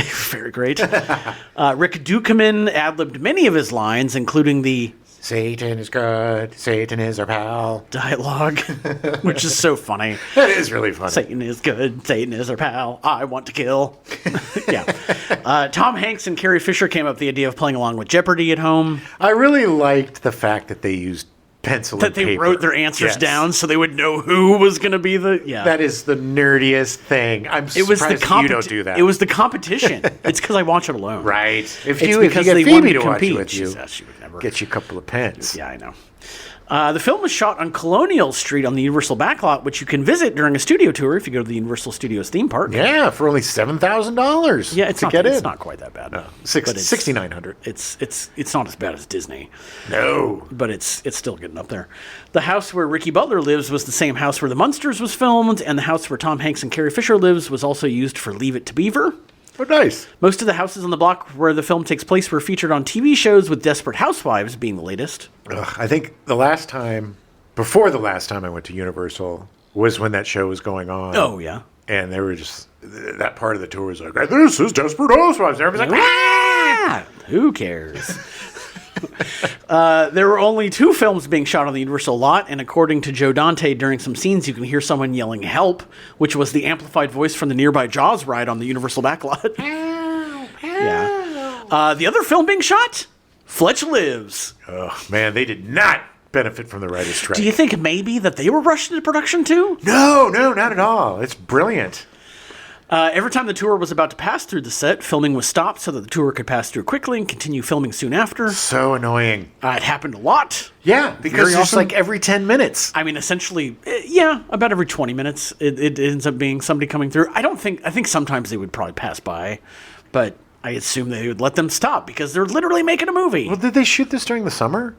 Yeah, it was from like March to June. Yeah, so like spring break and Yeah, summer, so Universal was hopping and popping. Yeah. Prop master Mark Jameson was charged with making fake dog poo because the actors complained that they didn't want to step in the real thing. Well, I'm not going to blame them for that. Not at all. Bunch of snoots won't step in dog poo. We got a dog here. Let's just get some real dog Come poo. on, where's your method acting? Slip and slide, baby. The mixture included canned dog food and bean dip. It was loaded into caulking tubes and squeezed out where needed. Gross. That didn't smell good either. So Get that on gross. your shoes. Speaking of animals, due to Feldman's friendship with Michael Jackson, Jackson's chimpanzee Bubbles was a frequent visitor on set. So weird. So Not weird. Michael Jackson. Just Bubbles. Wait, Michael Jackson's not weird? No, what I'm saying is Michael Jackson wasn't on set, just Bubbles. No, Bubbles would go visit. Bubbles, why don't you go down? It was because of Feldman. Bubbles, what do you want to do today? Oh, Bubbles, you want to go see Corey Feldman on the set? Okay, Bubbles. Michael, you know the monkey's not talking to you, right? Shut up, you're ignorant. It's so weird. While shooting, Nicky Cat told Feldman that he had a pet spider monkey. Feldman then said, Oh my God, I love monkeys. I would love to have my own monkey. I want a monkey. oh my God, that sounds just like Feldman. So Cat replied, Dude, I'm going to be honest with you. They're a pain in the ass. to prove his point, Cat brought the monkey to the set and it stayed in Feldman's trailer during filming. Yeah, just keep it in my trailer. Feldman would return to his trailer to find that the monkey had spread feces all around the interior. Hey, stupid monkey, only I'm supposed to put feces in my trailer. How can I tell what's my feces? Oh, yours smells so much better. Joe Dante eventually banned the monkey from the set. Yeah. What do you think? What a distraction. Wait, who's bringing monkeys? Yeah, what is... How many monkeys do we have to have on this set? No Bubbles? And no, not your stupid spider monkey either, Nicky. Nick Cat, you are barely in this movie. Why are you bringing a spider monkey? Corey Feldman wanted to see it. Well, did you do everything Corey Feldman does? Yeah. Oh, okay. That's why I'm really strung out on heroin right now.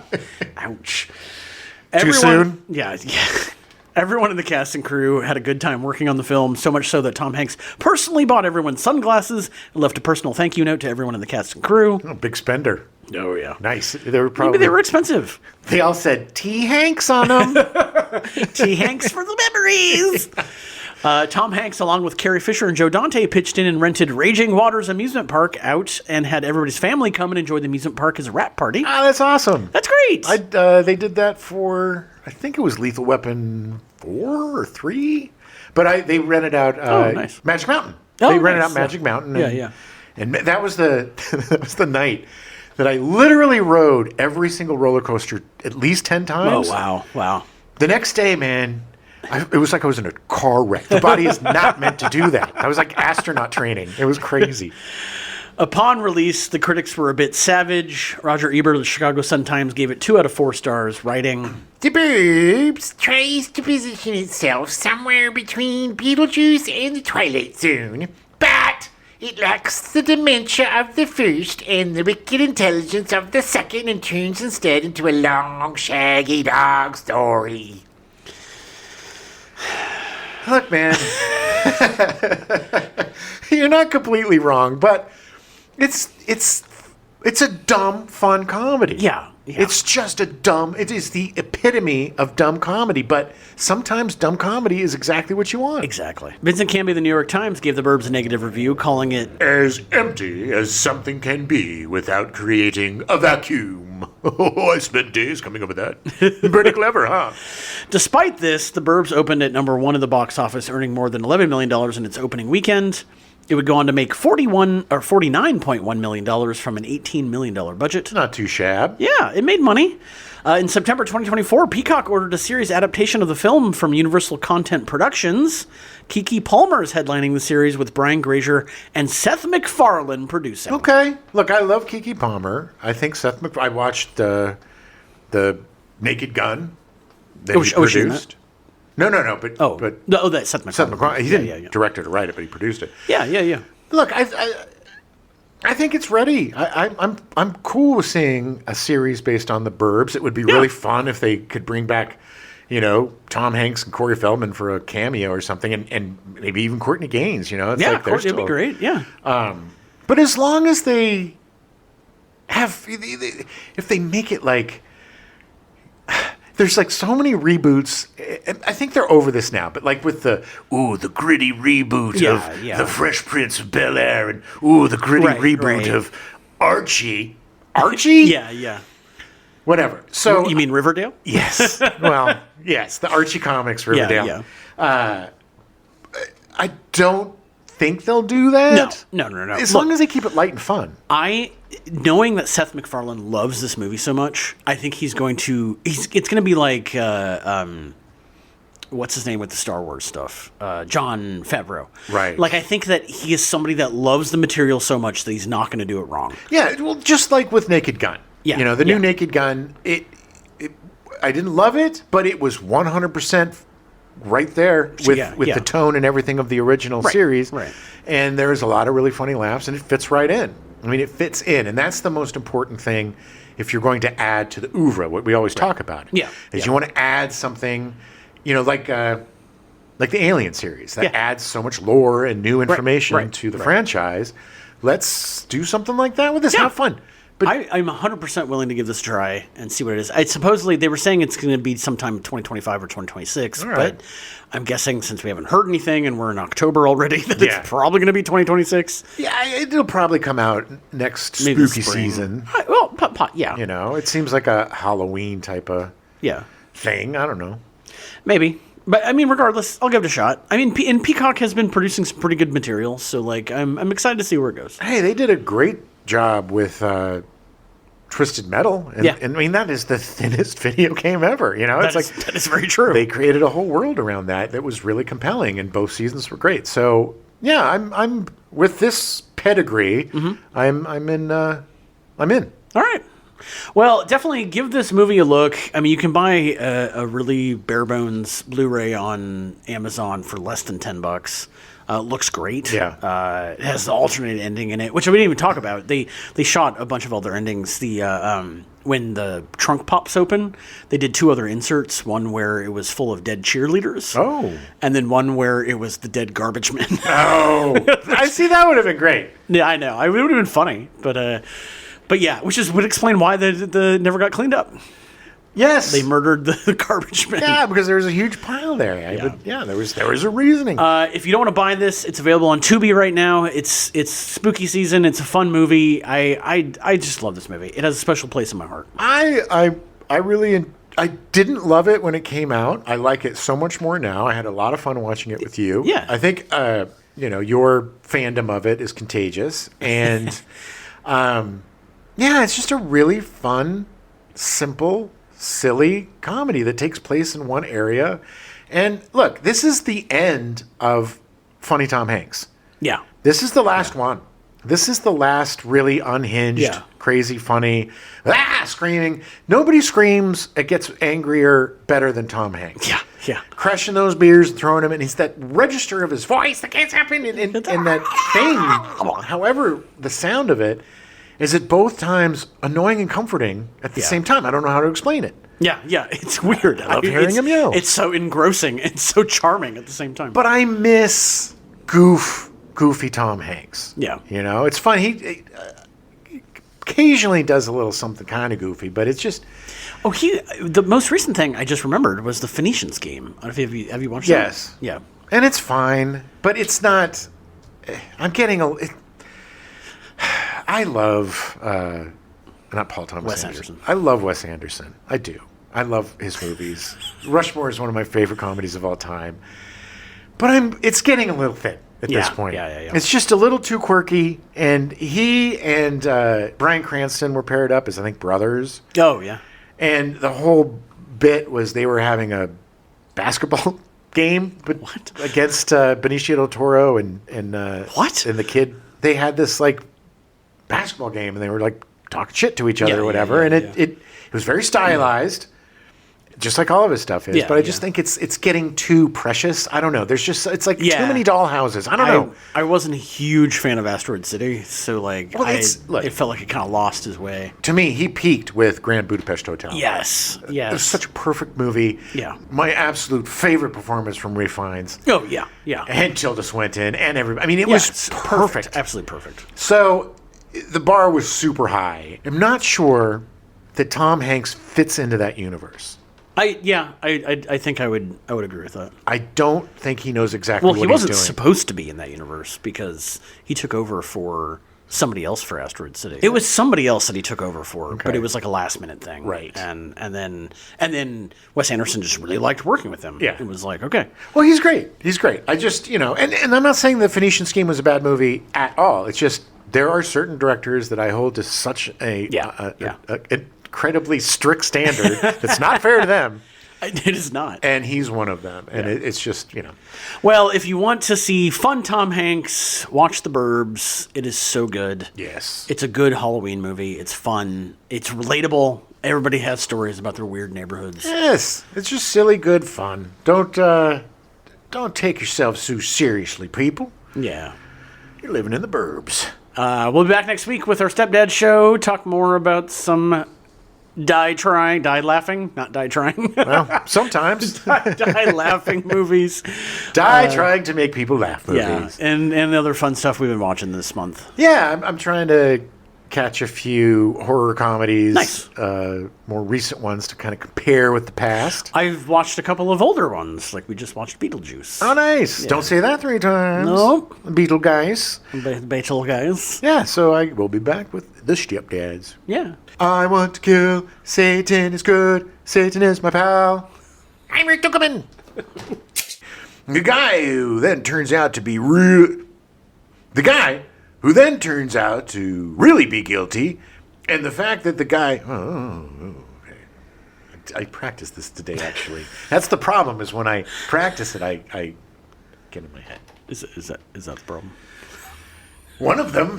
Does that sound kind of like Joe Dante? Yeah. Oh, okay. Yeah. I'm a regainer. I'm shocked that we have never talked about Corey Feldman before. It's Yeah, we very have. weird. When? On the Stand By Me show. Oh, that's right. You're very when I don't remember. I don't remember talking about him at all. and Gremlins. Yeah, was he in Gremlins? Oh, yes, he was in Gremlins. I don't think we talked about him very much because he was a small part in Gremlins. He did. That's it. That's what I want. Really good off your herp. Really good off your herp. This is Tom Snyder. What's his name? Tom This Snyder. is Tom Snyder. Overnight. What is it called? The Tomorrow Show. We now return you to your regularly scheduled program, A Different World, already in progress.